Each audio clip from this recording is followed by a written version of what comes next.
High court bar association ने अपने यहाँ पंजीकृत करीब 3600 अधिवक्ताओं में से 1200 अधिवक्ताओं को आर्थिक रूप से मदद प्रदान की है। पहले चरण में करीब 250 वकीलों को आर्थिक मदद दी गई, जबकि दूसरे चरण में 900 से ज़्यादा वकीलों को आर्थिक मदद दी गई है। पिछले 1.5 साल से चल रहे लॉकडाउन के कारण वकीलों की आर्थिक स्थिति डावाडोल हो गई है। कुछ स्थापित अधिवक्ताओं को छोड़ दें तो अधिकांश वकील भौतिक रूप से कोर्ट नहीं चलने से बेहद परेशान हैं। इस दौरान कई अधिवक्ताओं ने तो इस अवधि में दुनिया को अलविदा कह दिया। हाई कोर्ट बार एसोसिएशन ऐसे अधिवक्ताओं की आर्थिक रूप से मदद कर रहा है जो लॉकडाउन के कारण आर्थिक रूप से परेशान थे।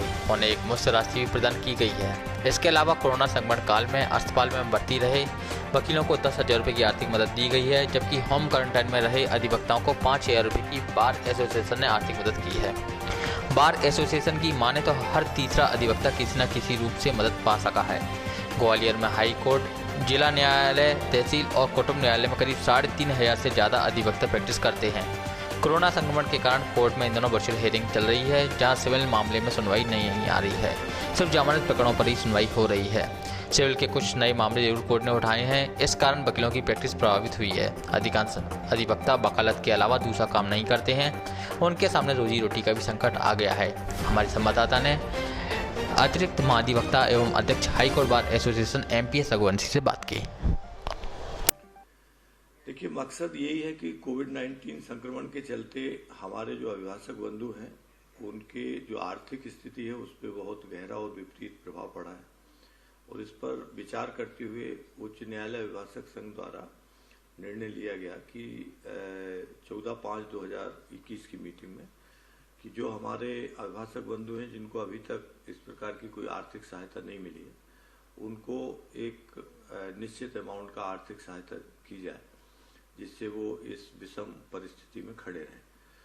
और उसके बाद हमने देखा कि 14/5 में हमने 226 अभिभाषकों को दिया, तब भी काफ़ी लोग बच रहे थे। फिर 900 के करीब अभी 30/5 को एक और मीटिंग की है, तो 900 लोगों को फिर से दिया है।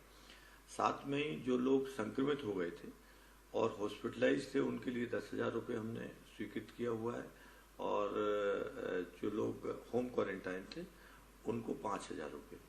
ऐसे लोग तकरीबन 100 से ऊपर हैं। ऐसे कुल मिला के 1,200 लोगों के करीब सम्मान्य अभिभाषकों को आर्थिक लाभ पहुंचाया गया है भिन्न मदों पे।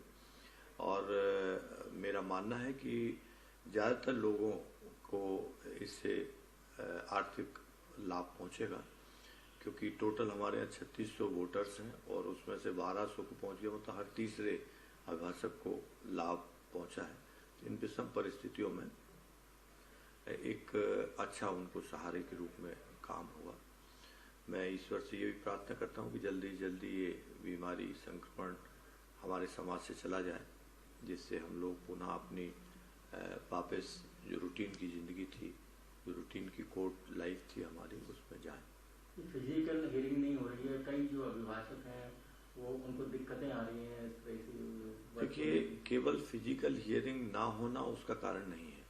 लॉकडाउन एक कारण होता है, बीमारी का डर जो बैठा हुआ है लोगों में, लोग घर से नहीं निकल रहे हैं, वो दूसरा कारण है।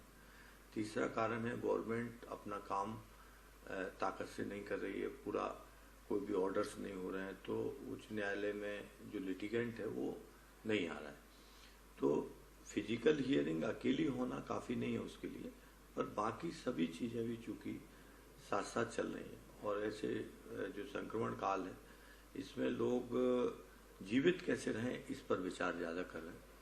तो हम यही चाहते हैं कि हमारा जो अभिभाषक समाज है वो इन विषम परिस्थितियों में किसी न किसी तरीके से अच्छे जीवन यापन करता रहे, और ये विषम परिस्थितियाँ शीघ्र ही खत्म हों, हम लोग तुरंत अपने काम पे लौटें।